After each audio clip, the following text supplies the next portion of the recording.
You're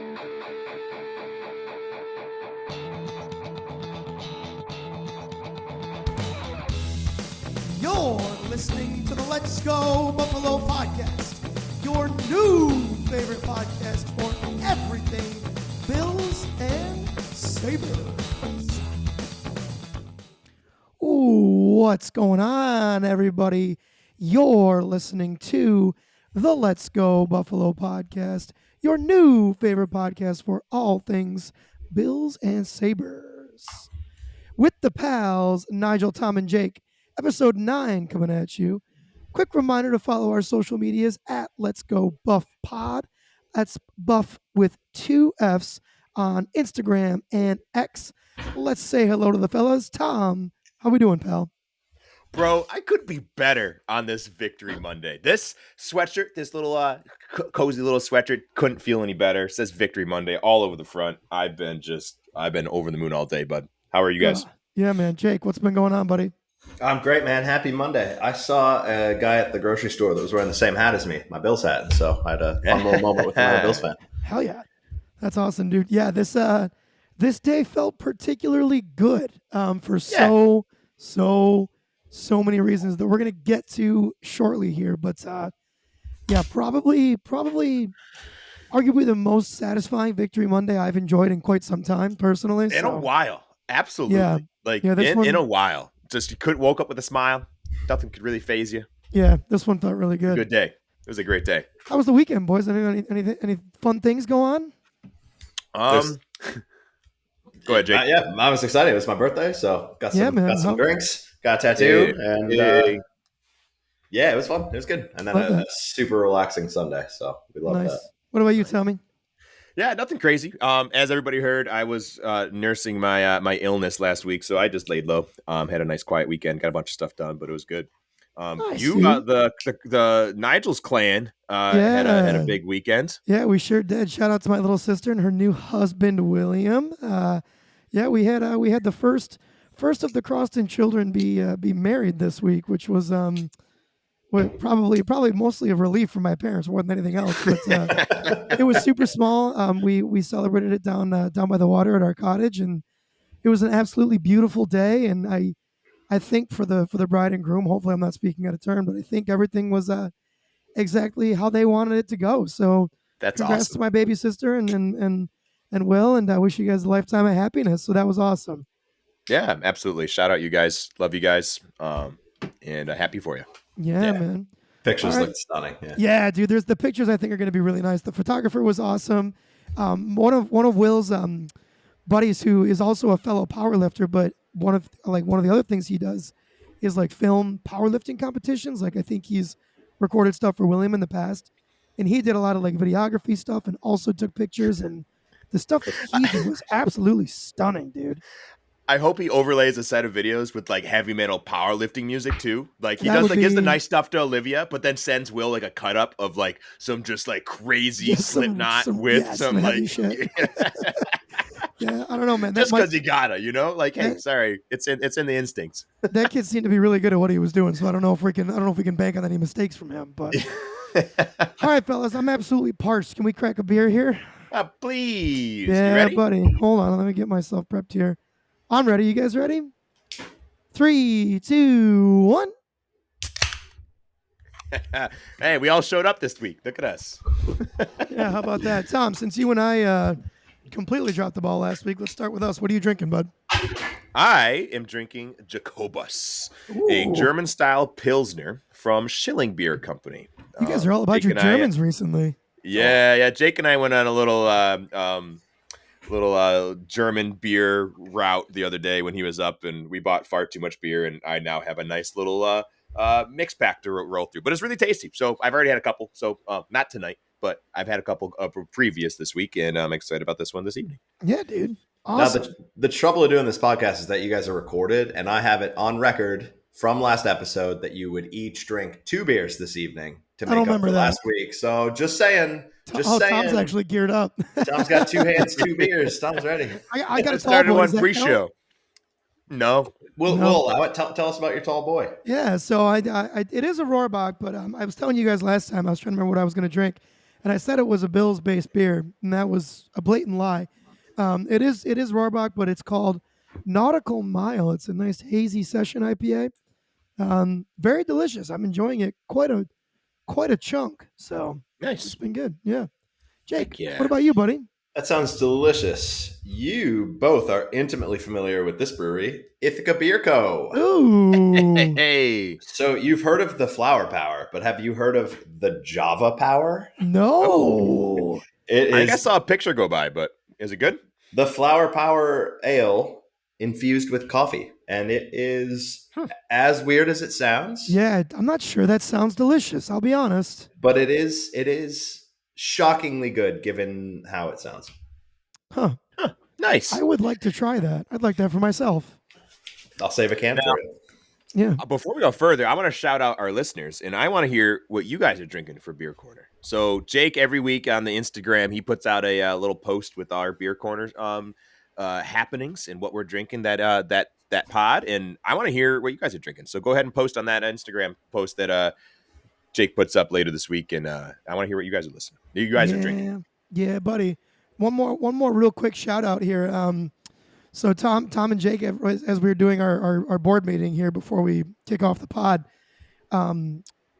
they both kind of had the same idea and got some stickers rolling. So Tom has a few stickers that he printed up just for us right now. We're not going to quite sell them, but just as a commemoration of what we're doing.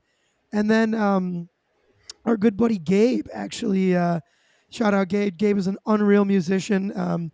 Maybe in one of our posts here we can drop his Instagram handle and people can check him out. He's an unreal drummer that we all went to college with, an excellent producer, all around great guy. He actually got some stickers made up and sent them over to Jake here. So we have these two really cool sets of stickers that we're really way too excited about as far as 30-year-old men stickers go. Yeah, I was gonna say I love them. I love the shiny. The shiny is where it's at. Good work, bud. Thank you so much. Love you, pal. Super kind of you, Gabe. Appreciate you, homie. I was gonna say it wasn't my idea. I can't take credit at all for that. Yeah. I gave you a little bit too much credit there. Sorry about that. Yeah. Just the bumblefuck receiving the stickers. That's all. He just happened to open his mail that day. You know. That's right. All right, boys. Should we, before we get into the real meat and potatoes of what we're going to talk about today, which will be the Bills, a couple Sabres things to talk about. Yeah. What do you say? Mm-hmm. So first thing we got buddy. here. First thing we got.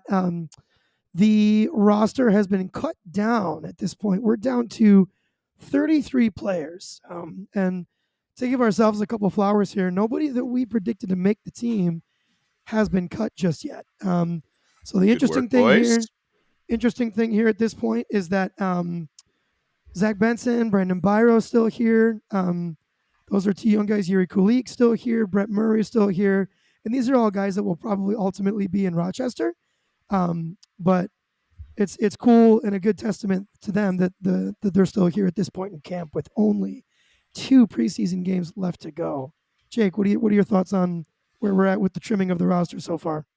Yeah, definitely some flowers for us that nobody that we picked has been cut, but not unexpected. It's a lot of names that you are not super familiar with that get axed at this time. And Tom, just a heads up, the reason that there was such a significant cut right now is the Amerks training camp opened this morning, Monday, October 2nd. And so some of those players that they're not making the team, push them down there, get them into the AHL camp and give them a shot to make that team. Yeah. Mm-hmm. Okay. Are they, so if they're still on a Buffalo contract, do they have to go down to the Amerks training camp, or can they be signed to other teams? Or is it, am I overthinking it?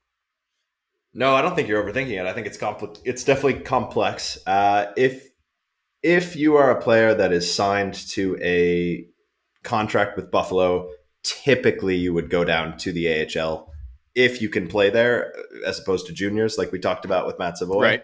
Yep. It depends, though. Like someone like Noah Ostlund, for example, is a Swedish kid. We've talked about him a little bit on the podcast. I believe he's under contract with Buffalo. However, Buffalo has said to him, hey, you want to play on your team in Sweden? We want you to go back and be happy. So we're going to loan you to that team. But it has to be a loan. He can't just say, fuck you guys, I'm out of here. I'm going to Sweden. Buffalo has to say, okay, here you go, Swedish team. We're going to loan this guy to you for the season. That kind of thing. So he might play for like the Swedish national team. No, well, so he's in the Swedish Hockey League, the SHL. Gotcha. Okay, he's going to play back home. I got Yeah. you. All right, Yep. cool. Didn't know if we need to like look out for him in the Olympics or something. No. I Yeah, don't think are the Olympics this year? I don't think so. I don't think so. I Well, think it's next year. 2023. But yeah, I think it's summer this year, upcoming run, right? Oh, is it? Gotcha. All right. I can't remember. I can't keep track of any of that shit, dude. That's a good thing this isn't an Olympics podcast. Let's keep it rolling. Yeah. I do want to say Ryan Johnson's still on the team too. Yeah, I was not saying he'll stick, but yep. I was just going to run down the defensemen that it's notable that they're still here. So the notable still here guys, meaning guys that would be considered to be bubble players, and it's a testament to their ability that they're here at this point. I would say Jacob Bryson, Kale Clegg, Ryan Johnson, like Jake just said, and Riley Stillman. So the defensive group at this point looks like it's just about set. And the three goaltenders are all still there, Comrie, Levi, and UPL. So there's a lot to be decided in those last two preseason games. Those two preseason games will be absolutely massive for guys like Benson and Byro. One thing we didn't talk about when we were talking about the Sabres last week, Jake, is we predicted Matt Savoy to get the spot, but Matt Savoy's been injured all of camp. I completely forgot about that. So that's shitty podcasting on our end. Jake, what are your thoughts, bud? yeah, I mean, that's not a great look. I mean, I think given how Benson's performed, I think he's probably the one I would label for that spot right there. So it maybe would walk that one back if we were to rehash that conversation, but. Yeah. If healthy, I would stick by that. But it's a question of when he gets into games and what Buffalo wants to do with him. Yeah, I know at one point there was some hope that he might be able to play in the preseason, but it's starting to not really look that way, is it? Yeah, it's ticking down. I mean, if he's not back, I got to think by Wednesday he doesn't really have much of a shot to play Friday, but we'll see. Yeah. I guess while we're talking about the roster and where it's at, I just want to break down real quick a couple things with the last preseason game against Columbus. I just thought it was really, really good to see the guys come back from being down by 3 goals. It was at 1.3-0.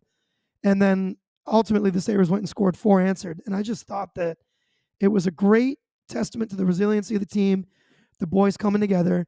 Shout out Devin Levi, who looked pretty leaky to start the game. And, corrected, calmed down, fixed whatever was ailing him, got his head right, did his Jedi thing where he meditates right outside the crease. And, I don't know. I know it's preseason and you don't want to put too much stock into preseason anything, but it made me feel good to see the boys bounce back and Levi be able to shut it down and for our boy Benny to get the game-winning goal, man. I mean, it wasn't a beautiful, fancy, super skilled goal. All it was hard-nosed hockey, get to the net, put an awkward shot on net, and goalie couldn't save it, and the boys ended up winning that game. So I just wanted to once again shout out Devin Levi for looking not maybe his best to start, but quickly calming and correcting, and then Benny being the guy to put the game away. I thought it was awesome. Jake or Tom, any thoughts or questions on that? Sweet. Love that. No goal. I got to be honest. I this is not a hockey-specific analytic here, but I love that he does his little Jedi meditation thing. How badass is that? That's cool. That's cool. And it like builds a brand, like it's smart on his part too, but it's freaking badass. So it is. I don't know much about the guy, and I'm rooting for him, and I want to let's go. I want to see him play. So that's pretty cool. Jake talked about it for a second last week, dude. Goalies are the weirdest, most voodoo, twisted magic stuff. They're so weird, man. Yeah. And just gotta be. Right. Yeah. Dude, you think those pucks? You think I'm superstitious, man? They're some pro hockey players do some weird shit. Yeah, man. I don't blame them. You're riding you're sitting there taking shots just from some of the best athletes on earth, and you just got to eat them, and you got to think faster than them and be smarter than them, and it's crazy. Yeah, it's not a goalie, and this is a little bit of a tangent, but I think it's a high end player. I think it's like Crosby or McDavid or something like that. Wears the same jockstrap that he's worn since junior or something like that. That is terrible, dude. It's hanging on by the thread, just by the threads. Holes in it. It's tattered. Yeah, hockey players are weird, dude. Nice. I'd like to pose a hypothetical question to you, Nigel, before we move on. Yeah, please, dude. I love these. These are my favorite part of this whole silly little podcasting thing that we're doing. Is there a world where we carry 3 goalies on October 12th. Oh, Jesus Christ, dude. Don't do that to me. We better not, dude. That's a waste of a roster spot where we can have a player that will impact us way more. I can't don't allow disagree. it. I'm going to play devil's advocate, though. Coming in with Levi, brand new to the NHL, UPL that's looked shaky, and Comrie that's had injury history and also looked shaky at times last year, would it not be good to be able to space him out and give him time to focus on their game and rest Levi, for example, throughout the year so that he's not starting 45, 50 games in his rookie season? Oh, God. I see what you're saying. I see the point, and it's a good one. And you almost have me at having the ability to rest Levi, but I don't want to commit a roster spot to a third goalie. I feel like we need that third roster spot. Now, I'll follow up with another quick question. What can Levi, or excuse me, can UPL? Because right now, to me, UPL is the odd man out. Can he, like, if he doesn't make the team? What is his story? Because I don't think he just slides right back through to Rochester, right? He's got to clear waivers. He would need waivers, yeah. I mean, he might clear if I mean, keep in mind, if an NHL team claims him off waivers, he must be on their starting roster, Yep. which I think is the same rules as football, right? Yes, correct. So, yeah, he would have to occupy one of 2 spots on another team. I don't know how many teams out there are looking for a backup goalie, let alone a backup goalie with the many talents of UPL. And who just got out by Comrie, hypothetically. Exactly, yeah. So, especially with how much waiver activity happens towards the end of training camp, I imagine you could probably sneak him down there, but I don't think you could. It's a gamble. I think people will jump all over his size. And try to convince themselves that all he needs is a change of scenery.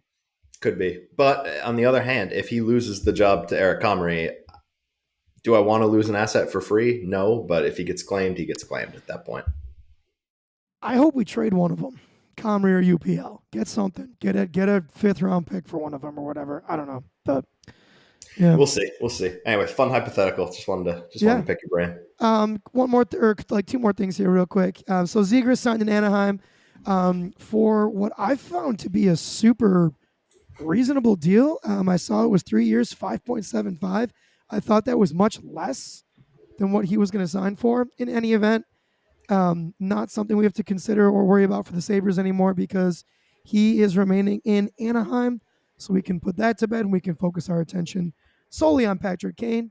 And then kind of like I mentioned earlier, we just have 2 games left in the preseason. So 2 really, really, really big days, Wednesday and Friday, for guys like Brandon Byro, Zach Benson, Ryan Johnson, fellas like that. Tom, I can tell you're ready. What do you got?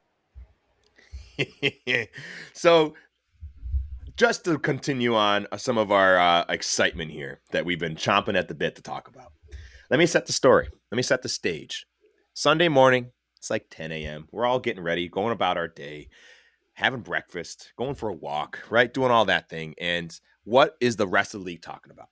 They're talking about the Miami Dolphins, who at the time were considered the most potent offense in the league.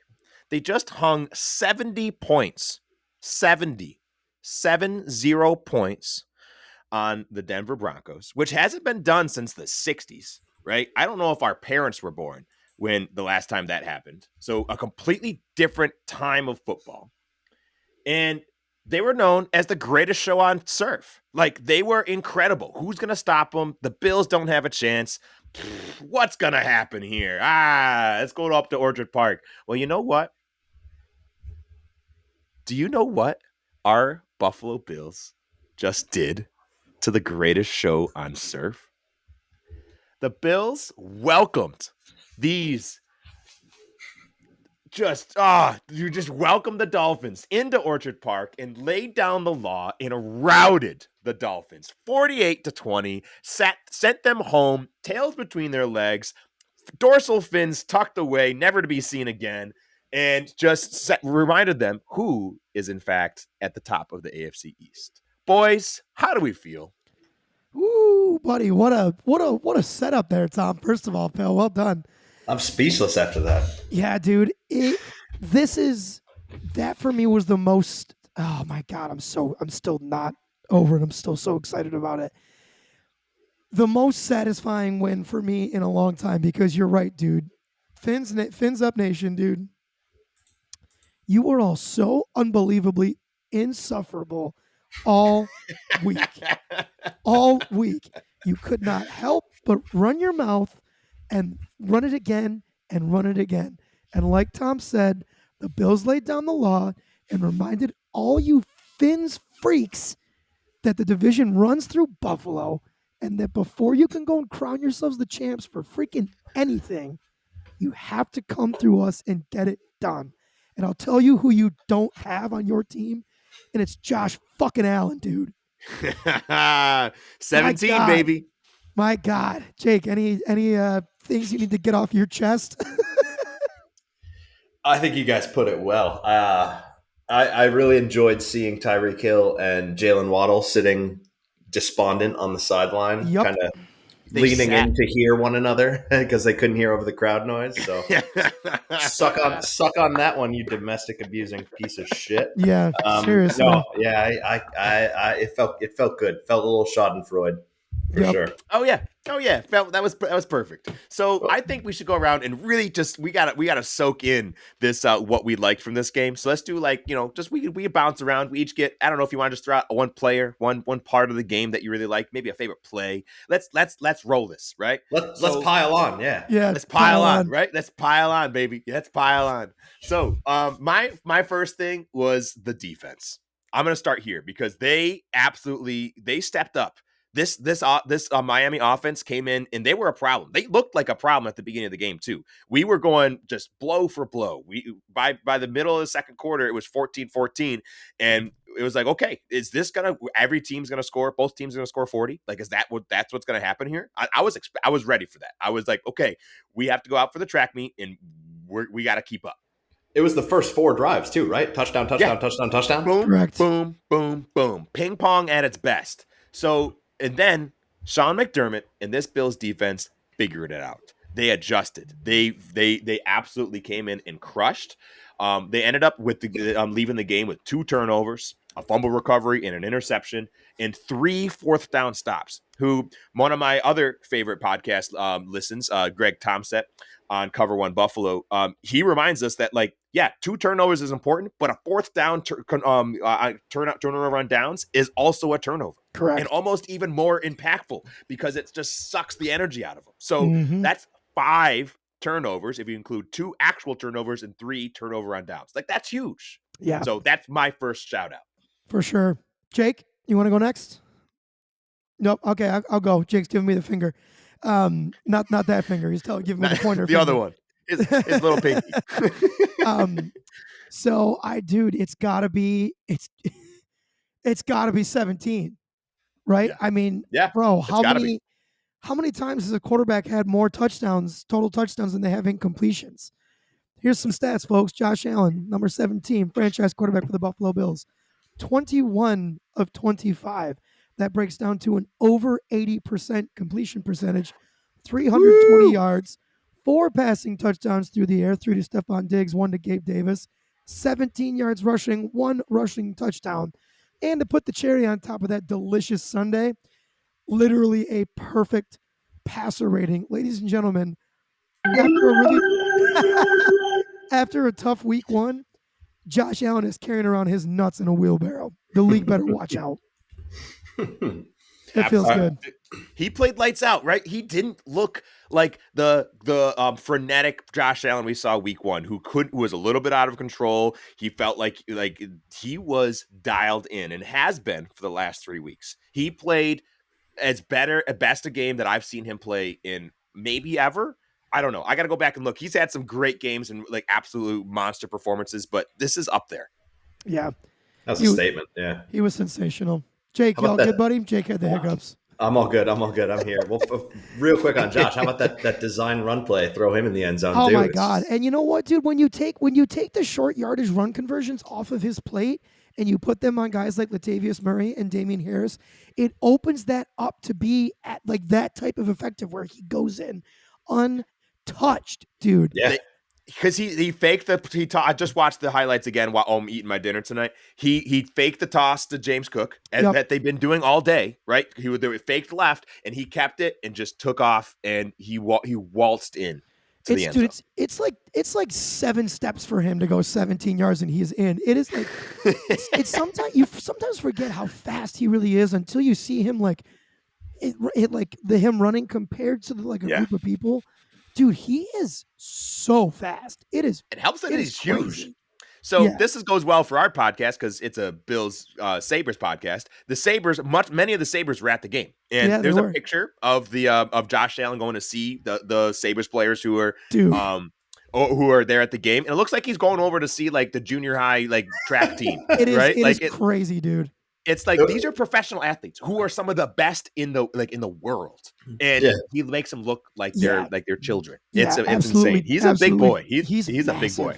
He's the one so player good. that stuck out to me, and granted, he's a smaller player, but Jacob Bryson was there. He looked like a 5-year-old kid. Oh my God. Clapping, ready to high five the quarterback. Yeah, baby. So good. God, so funny, dude.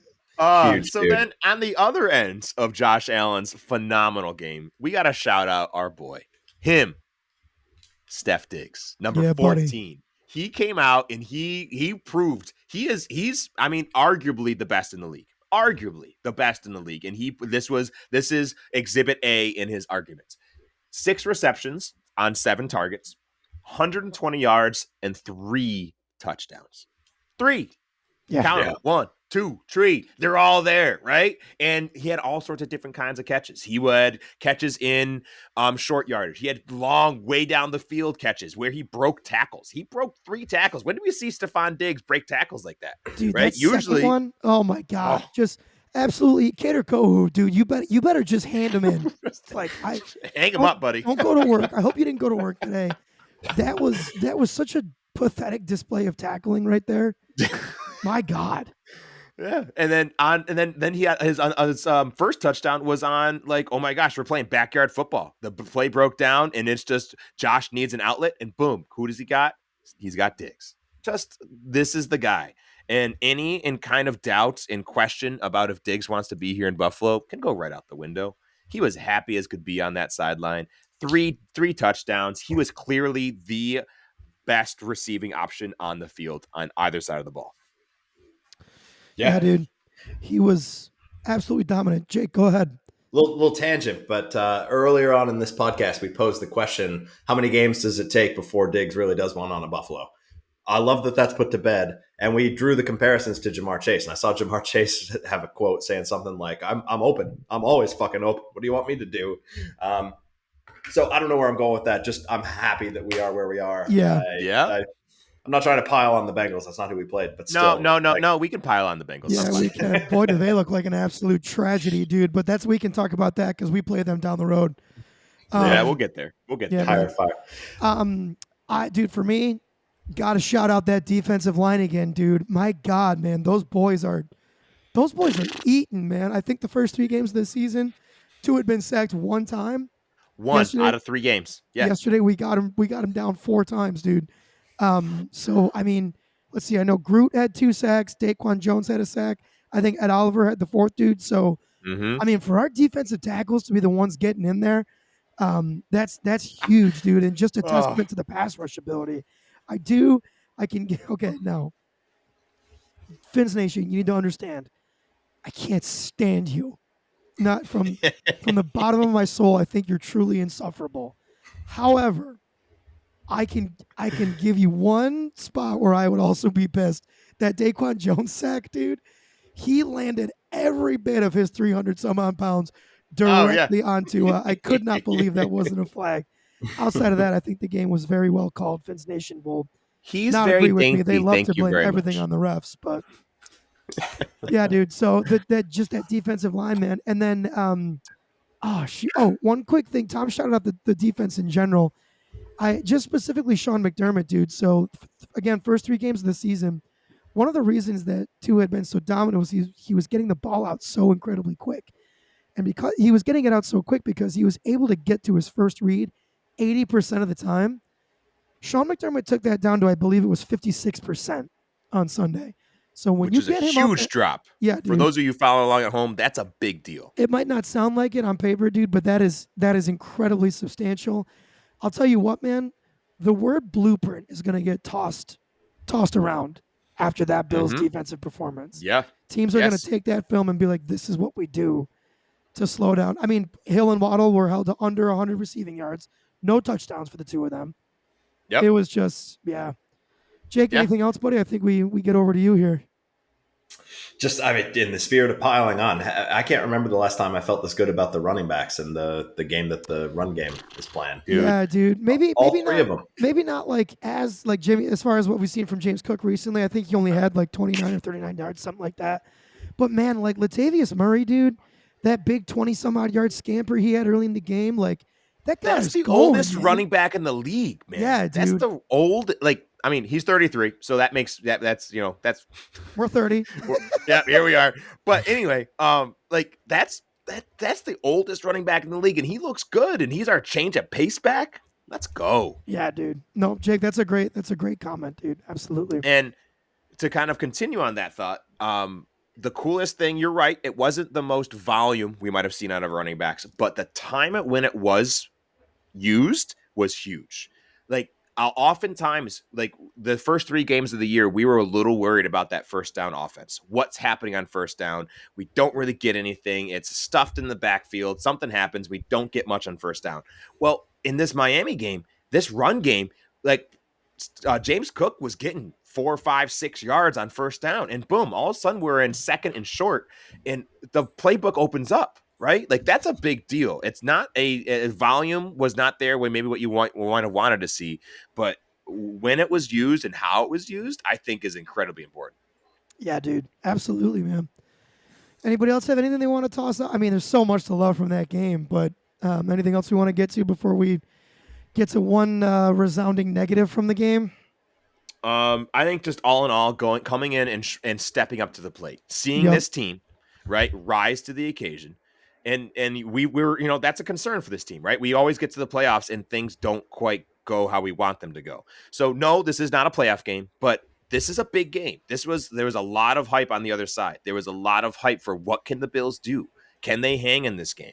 And they clearly showed that they can hang. This is a great starting spot, and we need to continue. As excited as we are, we do need to remember that this is week 4. Nobody's crowned in week 4. Nobody cares what's happened in week 4. We may look back in week 17 and be like, "Oh man, remember week 4?" This is not the end of it. There's a lot of games to be played. There's a lot of football to be played. But man, this is a great way to just continue what the Bills are doing, and they need to continue to build. So I'm happy for it and really excited. But I do want to say we're not crowning anybody. The Bills have yet to prove anything, and we got to continue fighting in the direction we're going. Yep. Well said, buddy. A resounding team win, no doubt. And we can take the rest of today to dunk on Fins Nation, and then we got to turn our attention to the Jags, baby. Tom, what's up? I totally forgot. We got to shout out T-Bass, who is still perfect. Oh my He hasn't God, missed yeah. a freaking thing. Not one kick has he missed. Dude, that And- 2 doinks. 2 doinks. Two doinkers, but who cares? Doinkers count just as good as Slotters. So that 53-yarder he sent, dude, that was absolutely striped, dude. That would have been good from like 65. at least. Yeah. Like, my man, we cannot leave without shouting out our boy. Yep. You're absolutely right. All right. Well, we do have one gut wrenching thing that we do have to talk about, and boy, is it a huge price to pay to come out of that game with a resounding win. But confirmed today from Sean McDermott, Tre'Davious White down for the year with an Achilles injury, an Achilles tear. Man, I mean, obviously your heart breaks for him, man, because the guy battled so hard to come back from the ACL. You could tell last year that he still wasn't quite himself when he came back. This season, he starts to look like the Trey White that we know. He has that unreal interception in the red zone last week. And then yesterday rather, non-contact, goes down, grabs the Achilles, is clearly visibly distraught, and all you can do is keep him in your prayers, man. It is, you just, At this point, for me, man, I worry about his mentals. I mean, how do you?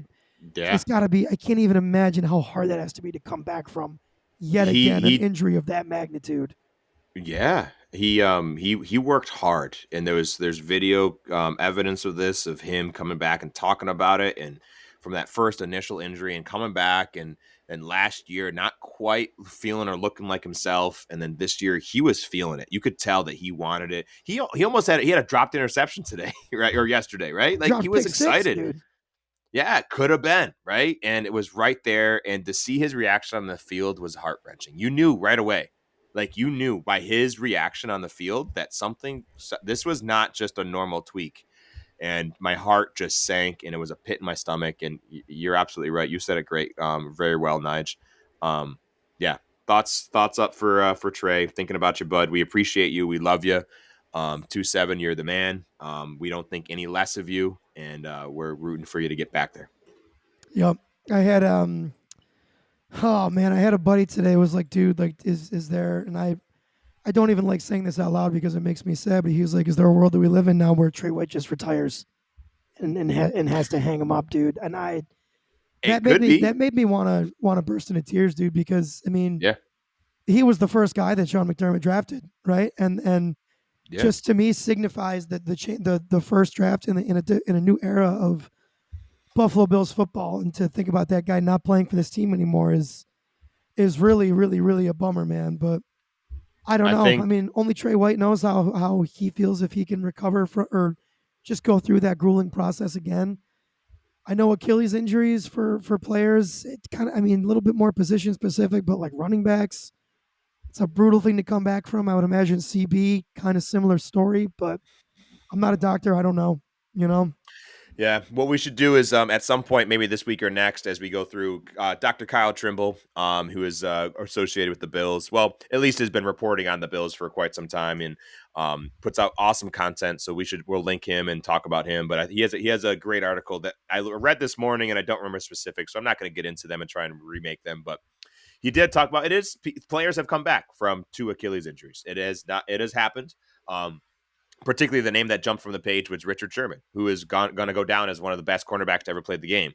And so I think it's absolutely in the realm of possibility, but it depends on what Trey. You're right, of what Trey wants to do and what his wishes are. So at some point we should. I'll go back and read that article and come back maybe next week with some more specifics on what that might look like. But yeah, absolutely. That's the thing about Trey. This is heartbreaking, and absolutely a big deal. Yeah, for But sure. before we move on, I think we got to talk about kind of about the comeback of that, right? Of okay, what does this mean next? Yep. Thankfully, I mean, this is awful. This is not something I would wish on anybody, and I never wished would happen. But of all the rooms in the Buffalo Bills roster, this might be an okay one for us to sustain an injury. You're absolutely correct. Yeah, and you can honestly, for me, you can say that about the entire secondary, dude. The secondary on this Buffalo Bills team is so deep. So I guess I'll start with predictively what I think this means for the team. I think your new 2 starting cornerbacks are going to be Dane Jackson and Christian Benford. I Yep. believe you'll start to see Kaiir Elam be active on game days. He hasn't been active up to this point, and this injury, I believe, will change that. And then I think you'll see Jamarcus Ingram get pulled up from the practice squad to be an additional Mm-hmm. backup on game days. Yep. And I think that's probably the extent of the fallout. It's not something that's going to make me lose sleep at this point, unless, and I'll knock on wood, I don't, unless another injury takes place, I don't foresee us making any free agent moves on the position. I think this coaching staff trusts who we have here in the locker room and on the practice squad. And I'm inclined to agree with that. I think our cornerback room is really deep. So it doesn't keep me up at night. It's not great. But like you said, Tom, we're deep here. What Right. happened with Christian Benford? I saw like his arm or something earlier in the game. Is he Yeah. good? Yeah, What's I the he think news it was there? came just a back dinged in. up. Yeah, he finished the game, so Yeah. So I nothing think he'll be all too. right. If an NFL player gets injured, comes off, and then goes back in and finishes the game, that's usually not something to be too concerned about. He'll probably have to have some rehab and some work on it, but nothing crazy. I do think that this is now an open door for Kaiir Elam, right? Like not only this year, but I think in coming up years, right? Like I think this is okay. This is your chance to come in and make an impact on this roster and prove why you were a first round pick, and why you deserve to have a starting spot on this team. I'm excited to see him and the young buck come in and do something. But thank God we have Christian Benford and Dane Jackson, who are both phenomenal players. And you're like you said, Nige, I'm not going to lose sleep over it, except for just my thoughts and kind of worrying about, poor Trey. Yeah. Yep. Obviously, prayers up for T. White and his family. But yeah, dude, I think we'll be okay. You still got at this point, Poyer's considered day to day, so I would imagine that'll mean he's good to go for this Sunday. So you still got that veteran presence in Micah Hyde and Jordan Poyer. Quick shout out Micah Hyde, 2 games in a row now with an INT. So you love to see that. The Love ball it. hawk in the back there, forcing turnovers there, and you love to see it. But yeah, man, I think we're gonna be okay. I don't think it's anything that we need to, smash the panic button for by any stretch of the imagination. Yeah. What do you say, boys? Should we get over to discuss what we need to think about for London? Yes. Yeah. Foggy London town. Is that a good accent? I don't know. None of us should Che- attempt any accent. Of the three of us, we are the worst to try and do that. No, we should absolutely not. Carry Absolutely on, not. ready for some tea and crumpets, don't you say? I don't think "don't you say" is a thing either. I don't know. So it's mostly soccer Oh over there. Who man! All right. cares? Well, hey, yeah, you're right. We are the Buffalo Bills. They're taking on the Jacksonville Jaguars next week Sunday morning. So, folks, set your alarms. We're playing in the morning. I believe it's a 9:00, 9:30 game, right? 9:30, I think. 9:30 game. So thank God we don't live on the West Coast. Could be a 6:30 game. True. Yeah, we're heading out. The Jacksonville Jaguars have just played the Atlanta Falcons in London, and they're staying the week, so they Yeah, are still there. that to me right there is Which the is biggest storyline.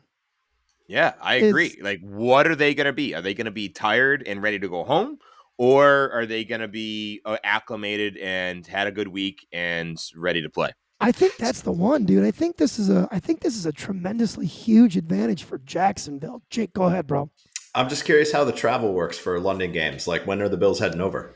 You How know, long I do they I have have don't know. in I London? have no idea. I'd imagine we'll see it on their social media, and I would imagine it's gonna be like tomorrow. Like I would imagine they got to get there to give themselves time to acclimate because I mean that's a massive time change. So I would Yeah, think they're gonna Five get there hours. sooner than later. But yeah, you man, would the hope fact so. the fact that It's Jacksonville's been there for over a week now, that feels like so unfair to me. I mean, Yeah, it does, but it also there's a part of me is like, wait a second, wait, are they going to be homesick? They're away from their families, they're away from their kids, they're away from their normal routine, and they're in this other place. Could they be tired? It absolutely could. It could be, or it could be okay. We're ready to go, and these Buffalo Bills are jet lagged coming in, rolling off the plane, and let's see what happens there. So it could absolutely go either way. I just don't know what I think. I'll be honest, Tom. I have a hard time picturing a world where a bunch of guys in their mid, late 20s and early 30s go to London and are sad because they miss their wives and kids. Okay, um, fair. so I don't. I mean, maybe you could be right. Maybe they went out too much and they're a little bit logy. Who knows? But overall, man, I think it's a huge advantage for Jacksonville because at Yeah. this point, no matter when the Bills get there, I can't imagine that they're going to feel like fully acclimated to that time change. So that's a big storyline for me.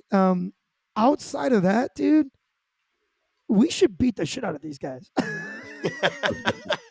To put it In gently, theory, I yeah, they mean, looked good against the Falcons, but it was the Falcons, but it's the like Falcons, so. yeah, dude. So a couple names offensively that I think we need to be aware of.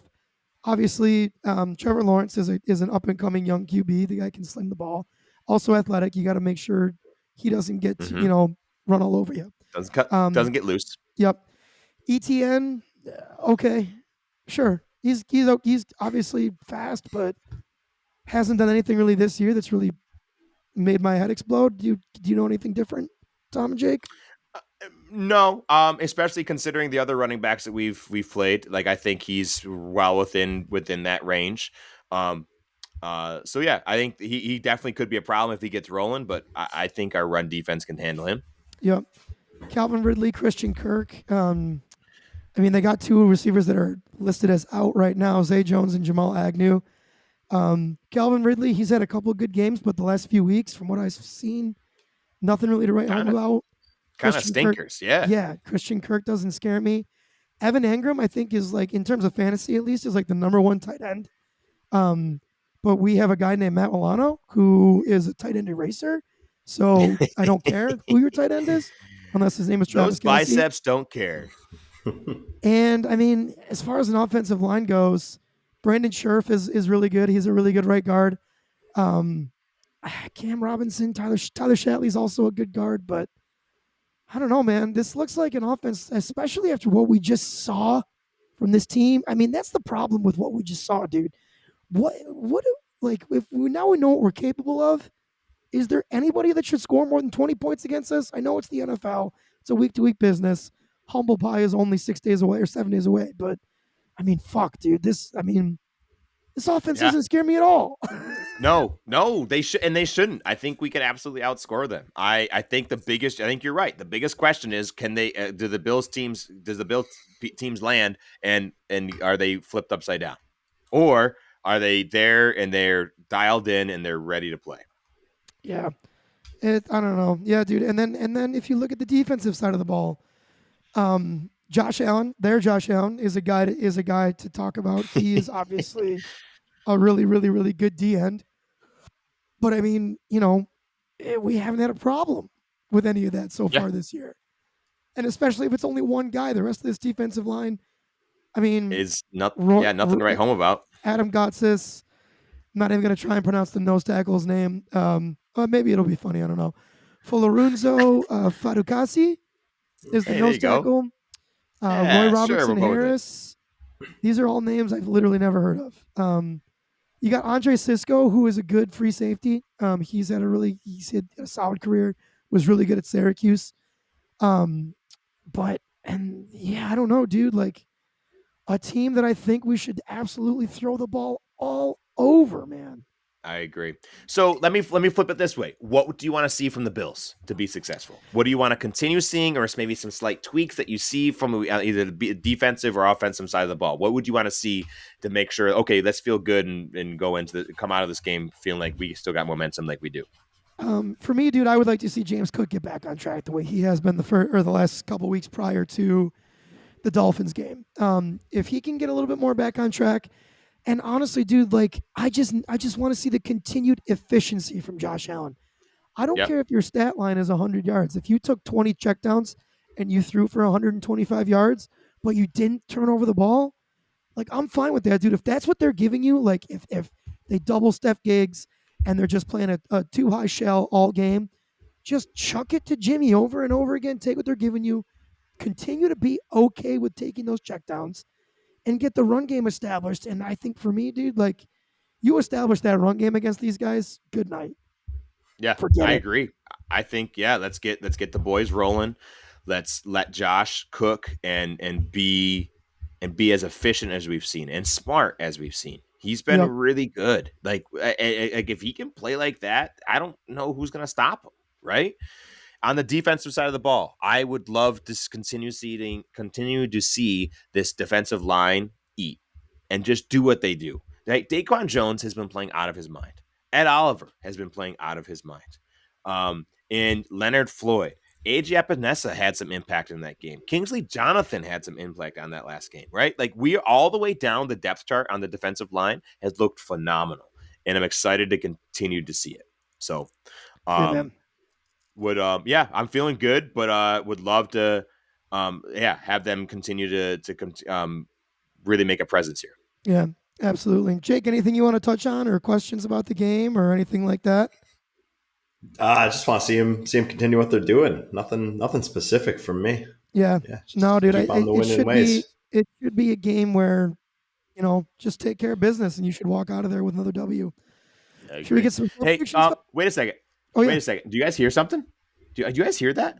I don't hear anything. You're not hearing anything? Are you sure?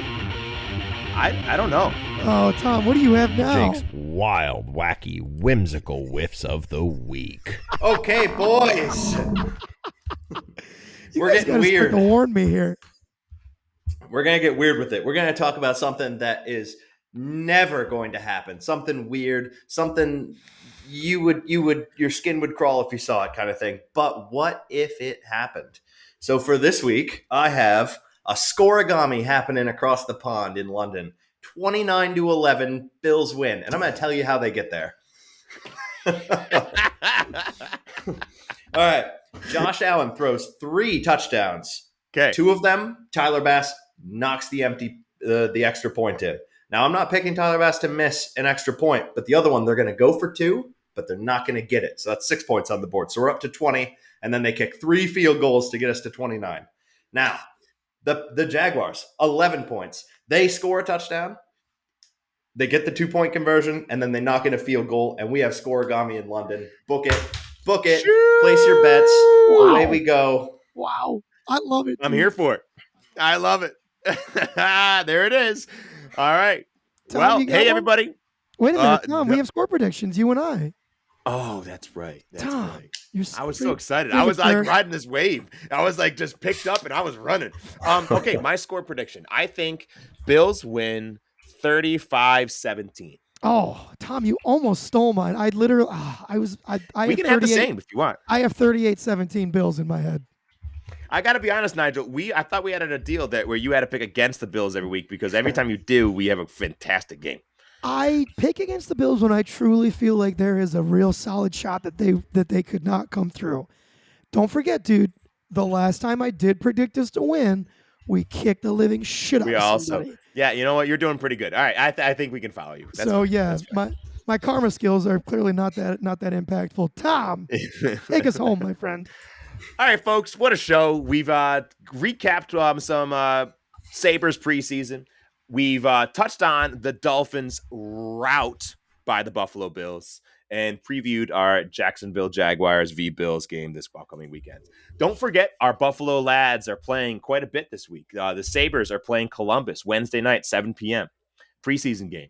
Sabres are also playing Pittsburgh Friday night, 7 p.m., preseason game. And then our lovely Buffalo Bills are playing the Jacksonville Jaguars Sunday at 9:30 a.m. Set your alarms, have some breakfast with the boys, and go root on some Buffalo sports here. We absolutely, Jake, Nigel, and I all thank you from the bottom of our hearts for spending some time with us. It would mean a lot to us if you'd share an episode, give us a like, give us a follow on Instagram and Twitter at Let's Go Buff Pod with 2 Fs. My name is Tom. That's Jake. That's Nigel. And you're listening to the Let's Go Buffalo podcast. We're sending you love wherever you are. Go Bills. Go Sabres. Let's go Buffalo.